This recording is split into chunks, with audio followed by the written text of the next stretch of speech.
우리는 지난주에 예수님의 부활에 대해서 말씀을 나눴습니다. 그래서 오늘은 예수님이 부활하신 후에 예수님이 무엇을 하셨는지에 대해서 함께 나누고자 합니다. 예수님은 부활하신 후에 흩어진 제자들을 찾아가셨어요. 두려움 속에 3번씩이나 예수님을 모른다 부인했던, 그래서 지금 정말 통곡하며 그 슬픔 가운데 있는 그 베드로에게 예수님이 먼저 찾아가셨어요. 그리고 그에게 너 왜 그랬니? 라고 탓하는 게 아니라 너 나 사랑하니? 너 나 사랑하니? 너 나 사랑하니?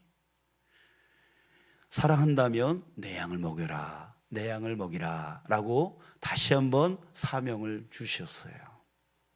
또 엠마오로 가는 2 제자, 이젠 별 볼 일 없어, 예수님 죽었어, 이젠 집으로 가서 내 할 일 할 거야 라고 하면서 집으로 돌아가는 그 엠마오로 가는 2 제자에게 찾아가셔서 또 다시 돌아오도록 이끌어 주셨습니다. 자, 이렇게 예수님은 흩어진 제자들을 다시 회복시켜 주시고 다시 모으셨습니다. 여러분, 이것이 바로 시작입니다. 무엇의 시작일까요? 바로 교회의 시작이었던 거예요. 예수님은 부활하신 후에 무엇을 하셨냐면 바로 교회를 세우셨습니다. 요한복음 14장 22절 3절에 보면 예수님이 이렇게 말씀하셨습니다. 내가 너희를 위하여 거처를 예비하러 가노니, 가서 너희를 위하여 거처를 예비하면 내가 다시 와서 너희를 내게로 영접하여 나 있는 곳에 너희도 있게 하리라.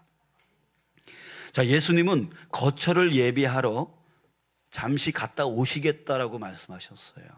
그런데 갔다 오시는 그 잠시 비어있는 그 시간 동안에 이 제자들이 이 땅에서 믿음을 잘 지키고 또 복음을 잘 전할 수 있는 공동체, 바로 교회를 세워주셨던 겁니다. 오늘 본문 말씀은 예수님이 세우신 그 교회의 특징을 보여주고 있는데요. 여러분, 이것은 바로 교회의 본질입니다. 지금 이 시대의 교회가 너무나 이 본질에서 벗어나 있는 모습들을 우리가 보고 있는 거예요. 여러분, 오늘 예수님께서 말씀하신, 예수님께서 이 교회를 세우시면서 어떤 교회를 세우고자 하셨는지 3가지를 우리가 반드시 알기를 원합니다. 자, 첫 번째는 예수님이 세우신 교회는 평강이 넘치는 공동체입니다. 자, 따라해 볼까요? 평강이 넘치는 공동체. 예수님께서 세우신 교회는 바로 평강이 넘치는 공동체였습니다. 19절을 보면 부활하신 예수님이 그 제자들에게 오셔서 첫 번째로 하신 말씀이 뭐였냐면 너희에게 평강이 있을지어다. 자, 이 말씀을 하셨어요. 자, 왜 이 말씀을 하셨을까요?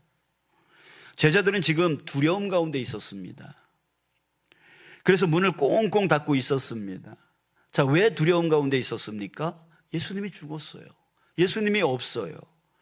지금까지 의지하였던 그 예수님이 죽어서 없는 거예요. 그러니까 두려움이 들어온 거죠. 근데 예수님이 다시 찾아오셔서 뭐라고 하셨냐면 너희에게 평강이 있을지어다, 이렇게 말씀하셨다는 거예요. 자, 이 말은 무슨 뜻이에요? 자, 얘들아, 이제 내가 다시 살아나서 너희와 함께 있다. 그러니 이제 더 이상 너희들은 두려워할 필요가 없다. 너희들에게 평강이 있을지어다 라고 말씀하시는 거예요. 자, 그런데 마태복음 28장 20절에서 예수님이 뭐라고 말씀하셨습니까? 세상 끝날까지 내가 너희와 항상 함께 있으리로다.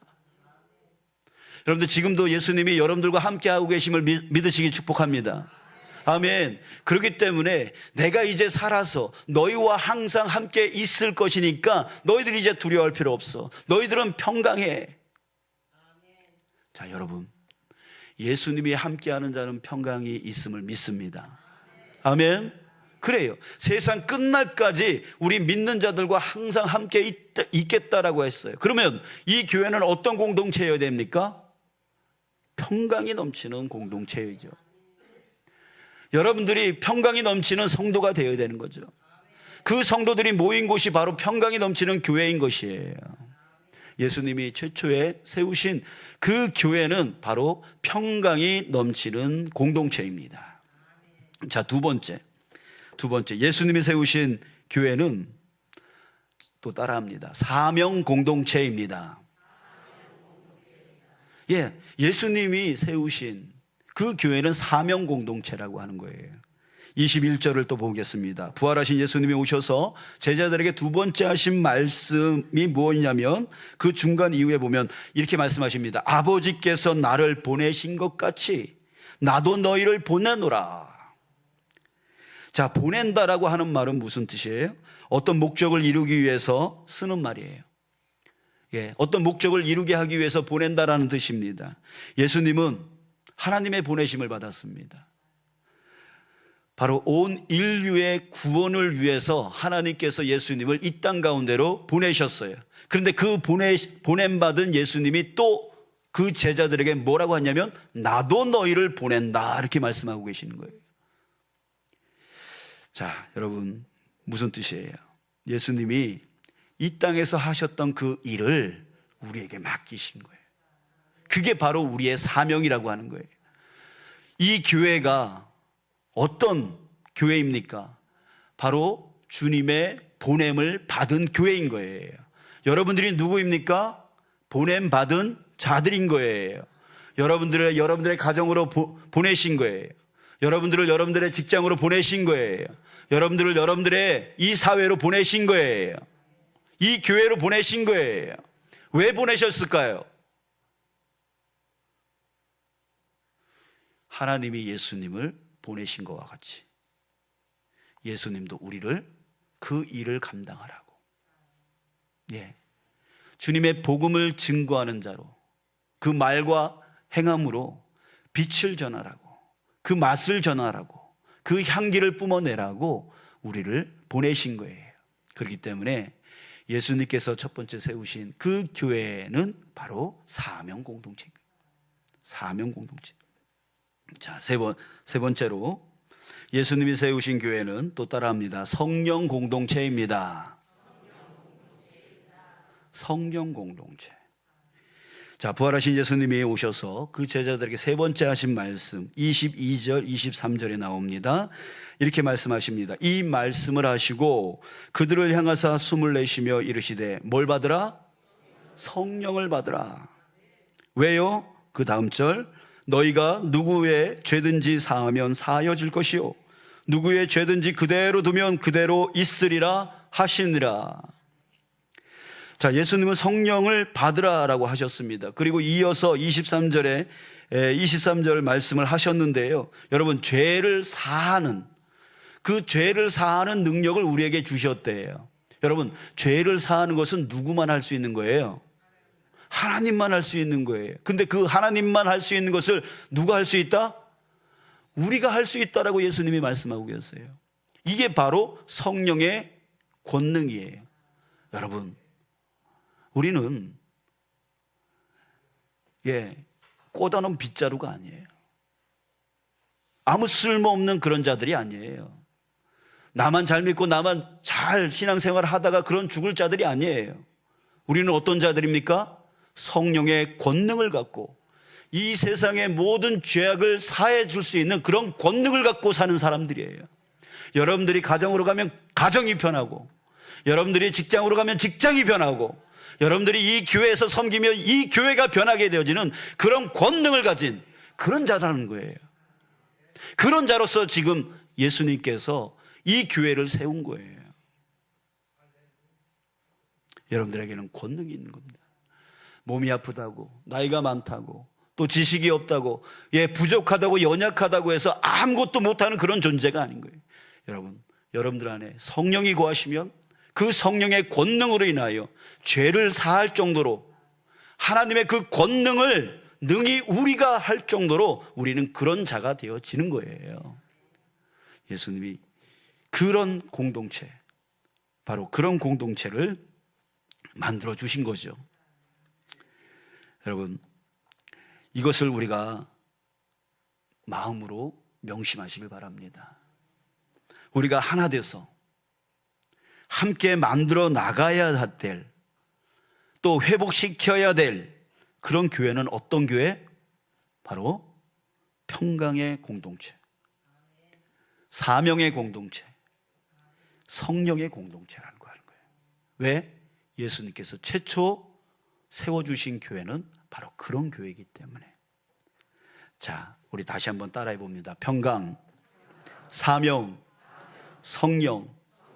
자, 세 개를 한꺼번에 한번 해볼까요? 시작. 평강, 사명, 성령. 자, 이것이 바로 교회가 생긴 이유이고요, 교회가 이뤄가야 될 목표예요. 이것이 바로 교회의 본질이에요. 이 세 가지 이외에 다른 것은 뭐예요? 비본질이에요. 이 본질, 평강이 넘치는 교회, 사명이 넘치는 교회, 성령이 넘치는 교회, 이거 이외에 다른 것들에 대해서는 비본질적인 거예요. 교회가 분열되어지고 갈등을 일으키는 이유가 무엇입니까? 이 본질을 위해서 한마음 한뜻 되어지지 못하고 비본질적인 것에 매달리면서 그것을 이루려고 하기 때문에 교회가 갈등이 생기는 거예요. 분열이 생기는 거예요. 사랑하는 여러분, 이제 우리의 마음, 저와 여러분들의 모든 마음 안에는 이 세 가지만 들어가 있기를 원합니다. 우리 교회는 어떤 교회가 되어야 될까요? 평강이 넘치는 교회, 또 사명이 넘치는 교회, 또 성령이 넘치는 교회. 이 세 가지만을 위해서 우리가 함께 달려나가야 되는 것이에요. 왜? 예수님이 그런 교회를 만들어 주셨기 때문에. 자, 그러면 어떻게 이것을 이룰 수 있습니까? 그것은 너무나 단순하고 너무나 당연한 것입니다. 19절 말씀을 우리 다시 한번 볼게요. 자, 함께 읽을게요. 시작. 이날 곧 안식 후 첫날 저녁 때에 제자들이 유대인들을 두려워하여 모인 곳의 문들을 닫았더니 예수께서 오사 가운데 서서 이르시되 너희에게 평강이 있을지어다. 아멘. 여러분, 두려워 떨고 있는, 그래서 문을 꽁꽁 닫고 있는 그 제자들에게 예수님이 오셨습니다. 자, 그런데 이 글을 쓴 요한복음의 저자 사도 요한은요, 아주 중요한 말을 그 안에 집어넣고 있습니다. 예수님이 어디에 서 있다라고 말하고 있습니까? 가운데. 여러분, 그거예요. 예수께서 오사 서서 이르시되, 그냥 이렇게 해도 되는 거예요. 이렇게 말해도 되는 거예요. 근데 사도 요한은 예수님이 서 있는 위치를 일부러 말해주고 있어요. 예수께서 오사 가운데 서서 이르시되. 자, 그냥 쓴 게 아니라는 거예요. 이는 예수님이 세우신 교회의 중심이 누구여야 된다라고 말하고 있는 거예요. 바로 예수님이 이 제자들의 중심에 있어야 된다라고 하는 것을 말해주고 있어요. 바로 교회의 중심이 바로 예수님이어야 된다. 자, 그래요. 교회의 중심이 예수님이 될 때에 그때 교회는 어떤 공동체가 됩니까? 평강이 넘치는 교회가 되어지는 거예요. 사명이 넘치는 교회가 되어지는 거예요. 성령이 넘치는 교회가 되어지는 거예요. 예수님이 중심 되어질 때에. 여러분들, 본문은 예수님이 중심되지 못한 사례를 같이 집어넣었습니다. 부활하신 예수님이 오셔서 말씀하실 때 그 자리에 가룟 유다 빼고 나머지 11명의 제자 중에 한 명이 빠져 있었습니다. 그가 누구인지 아십니까? 바로 디두모라고 하는, 도마라고 하는 제자였습니다. 그가 없었어요. 자, 그래서 제자들이 그에게 말을 해줍니다. 야, 우리가 주를 보았다. 우리가 주를 보았어. 라고 그에게 증거를 해줍니다. 근데 도마가 이렇게 말하는 거예요. 25절. 내가 그의 손에 못자국을 보며 내 손가락을 그 못자국에 넣으며 내 손을 그 옆구리에 넣어보지 않고는 믿지 않겠노라. 믿지 않겠노라. 도마는 예수님을 만나지 못했습니다. 그래서 어떻게 했습니까? 자기 생각을 주장했어요. 내가 그의 손에 못자국을 보며 내 손가락을 그 못자국에 너 보지 않고는 내가 믿지 않겠다. 자신의 생각이 옳다라고 주장을 했습니다. 여러분, 그래요. 부활하신 예수님을 만나지 못하고 그 중심에 두지 못하는 자들은 한결같이 이렇게 주장을 합니다. 나는 믿지 못하겠노라. 그러나 8일 후에 다시 예수님이 오셨어요. 도마도 그 자리에 함께 있었습니다. 다시 예수님은 가운데 서셨습니다. 그리고 똑같이 너희에게 평강이 있을지어다 라고 말씀하셨습니다. 자, 이것은 제자들뿐만 아니라 특히 그 안에 이전에 8일 전에 없었던 그 도마에게 하신 말씀일 거라고 생각이 듭니다. 그리고 예수님은 도마에게 직접적으로 이렇게 말씀하셨습니다. 네 손가락을 이리 내밀어 내 손을 보고 내 손을 내밀어 내 옆구리에 넣어보라. 그리하여 믿음 없는 자 되지 말고 믿는 자 되라.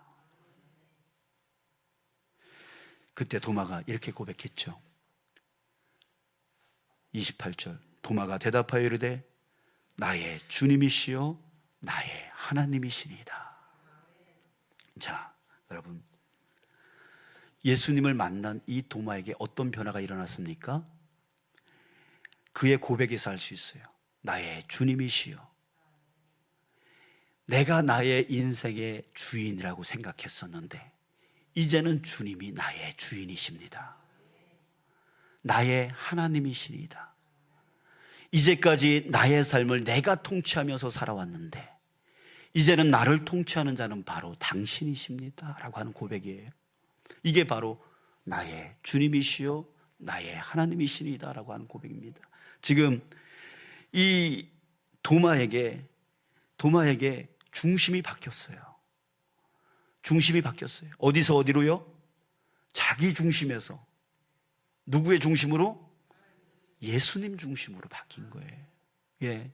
이전에는 내가 주인이었고 이전에는 내 삶에 내가 통치자였다면 이제는 예수님이 나의 주인이고 예수님이 나의 통치자다. 이 중심이 바뀌어버린 거예요. 언제예요? 예수님을 만났을 때. 사랑하는 여러분, 머리로만 신앙생활하는 사람들이 있습니다. 성경 지식으로 신앙생활 하는 사람들이 있어요. 또 그것도 안 되고 자기 세상 지식, 세상 경험을 갖고 교회로 들어와서 그걸 갖고 신앙생활을 하는 사람들이 계십니다. 요즘 사람들 똑똑하죠. 예, 똑똑하죠. 다 옳은 것처럼 얘기를 합니다. 자, 그러나 신앙은 지식으로 하는 게 아니에요. 지식으로 하는 게 아니에요. 도마처럼 부활하신 예수님을 만나야 되는 거예요. 만나야 되는 거예요. 똑똑하고 무식하고 그건 상관이 없는 거예요. 능력이 있고 없고는 상관이 없는 거예요. 건강이 있고 없고는 상관이 없는 거예요. 나이가 어떻든가 다 상관이 없는 거예요. 예, 상관이 없는 거예요. 어린아이, 어린 꼬마에도 상관이 없는 거예요. 예수님을 만난 자는 그 중심이 바뀐다는 거예요. 예. 지식으로 만난 예수님이 아니라 삶으로 직접적으로 부활하셔서 살아 역사하고 계시는 그 예수님을 만날 때에, 그 은혜 안에서 만날 때에 그때 그 중심이 바뀌게 되어지는 거예요. 저도 고3 때 살아계신 주님을 만났습니다. 예, 살아계신 주님이 직접 나에게 찾아오셔서 살아간다 라고 하는 그 말씀을 해주셨어요. 그때 나는 예수님을 나의 구원의 주님으로, 나의 하나님으로 영접하게 되었습니다. 세상 역사가 예수님 이전과 이후로 가르고 있죠. 기원전, 기원후로 가르고 있습니다. 자, 저도 예수님을 만났을 그때가 바로 제 인생의 기원전, 기원후가 되었던 거예요. 내 중심에서 주님 중심으로 바뀌었어요. 예, 내가 내 주인이었는데 이제는 예수님이 나의 주인이 되었고, 내가 나를 통치했었는데 이제는 예수님이 나를 통치해 나가는 자로 인정하면서 살았어요. 그래서 주님을 위해서 나의 인생을 바치겠습니다. 그래서 이렇게 헌신하게 되어진 거예요. 예, 그래서 그 이후에 내 생각보다 예수님 생각을 먼저 묻게 되었고 또 내 유익보다 하나님의 나라를 먼저 생각하게 되었어요. 사랑하는 여러분, 아직 살아계신 예수님을 만나지 못했다면 오늘 이 시간에 여러분들 간절히 소망하셨으면 좋겠습니다. 주님, 나도 살아계신 주님을 만나기를 원합니다. 여러분들 소망하십시오. 간구하십시오. 주님은 부활하셔서 살아계셔요. 지금 우리와 함께하고 계세요. 우리의 눈이 아직 떠지지 않고 우리의 귀가 아직 열리지 않았기 때문에 지금 내 곁에 와 계신 그 주님을 보지 못할 뿐이고 듣지 못할 뿐인 것이에요. 여러분, 이제 머리로 신앙생활 하는 게 아니라 정말 직접 살아 역사하고 계셔서 내 삶 가운데 개입하고 계시는 그 예수님을 직접 만남을 통하여 여러분 중심이 바뀌는 여러분들의 삶이 되어지길 원합니다. 내가 나의 인생의 주인이 아니라, 내가 나의 인생의 통치자가 아니라 예수님이 나의 주인이고 예수님이 나의 통치자이다. 그래서 나를 위해서 사는 것이 아니라 주님을 위해서 나의 생명을 드릴 수 있는 그런 온전한 신앙의 삶을 저와 여러분들, 우리 모두가 살아가기를 간절히 소망하는 것입니다. 그래서 우리가 이뤄야 되는 거예요. 바로 이 교회를 여러분들이 먼저 그 예수님이 중심되어져서 살아갈 때에 여러분들 안에 있는 모든 걱정과 염려와 두려움, 이 모든 것은 다 사라지고 무엇이 채워질까요? 평강이 채워지는 거예요. 또한 주님의 사명, 나의 유익만 쫓아가는 그런 세상의 욕심꾸러기가 아니라 그런 주님이 나에게 맡겨주신 내 인생을 어떻게 살아가야 될지를 분명하게 알고 그 사명을 향해 달려나가는 자가 될 수 있는 거예요. 또한 성령의 충만함을 잊고 연약하게 살아가는 것이 아니라, 연약하게 살아가는 것이 아니라 내가 가는 곳곳마다 사람들의 그 죄를 사해 줄 수 있는 그런, 하나님만이 할 수 있는 그런 권능을 우리가 누려 살아갈 수 있게 되어지는 것이죠. 바로 예수님이 바로 우리에게, 우리의 중심에 계시면 바로 그런 역사가 일어나는 거예요. 또한 이 교회 가운데 거하신다면 바로 우리 교회가 바로 그런 교회가 되어지는 거예요. 사랑하는 여러분, 저와 여러분들이 이제는 다른 것을 쫓아가는 교회가 아니라 정말 예수님이 중심되어져서 만들어주신 이 세 가지의 공동체를 우리가 한 마음 한 뜻으로 만들어 나가는 저와 여러분들 되어지기를 주님의 이름으로 축원합니다.